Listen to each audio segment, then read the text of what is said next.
Every one of these lies was recorded, filmed, broadcast, and believed by millions who never suspected a thing. Some toppled governments, some launched wars. But number one is the single most consequential lie ever spoken into a camera lens, and once you hear it, you'll never watch old footage the same way again.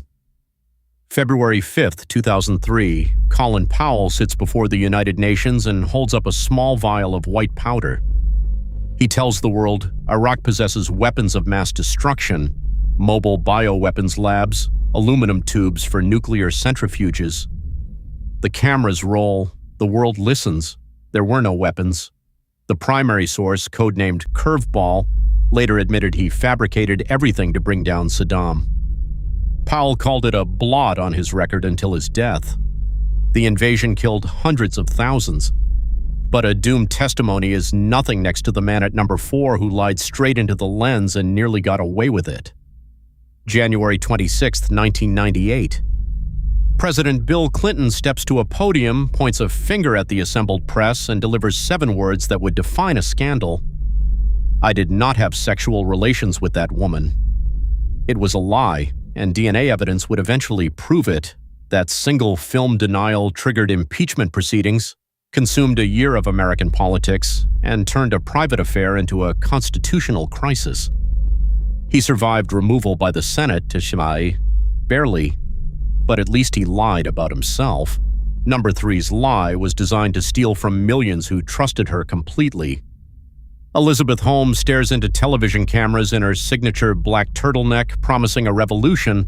One drop of blood, hundreds of instant tests, healthcare transformed forever.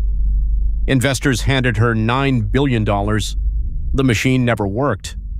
Theranos ran patient samples on ordinary commercial devices while faking demonstrations for the cameras.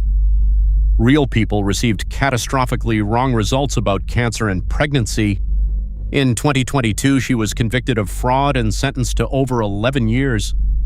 A corporate lie is dangerous, but number 2 convinced an entire nation of a crime that never happened. August 31st, 1939.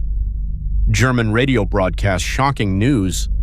Polish soldiers have stormed a German transmitter station at Gleiwitz. Proof of aggression, proof that Germany must defend itself. It was entirely fabricated. SS officers dressed concentration camp prisoners in Polish uniforms, killed them, and left the bodies as staged evidence.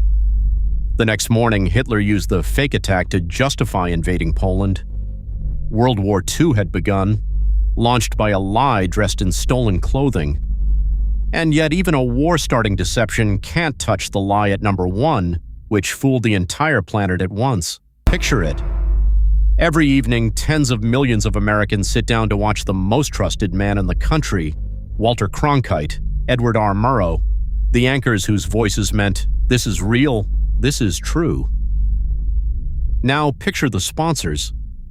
For decades, the tobacco industry stood in front of cameras, in commercials, in congressional hearings, in slick documentaries, and swore that cigarettes were safe. Doctors smoked on television, executives testified under oath, hands raised, that nicotine was not addictive and cigarettes did not cause cancer. They knew.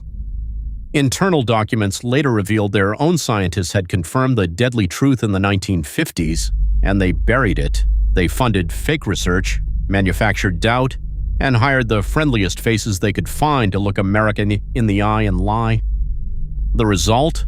An estimated 100 million deaths worldwide in the 20th century. Not from a war, not from a single dictator, from a lie broadcast into living rooms every single night, for generations, with a smile. The footage still exists.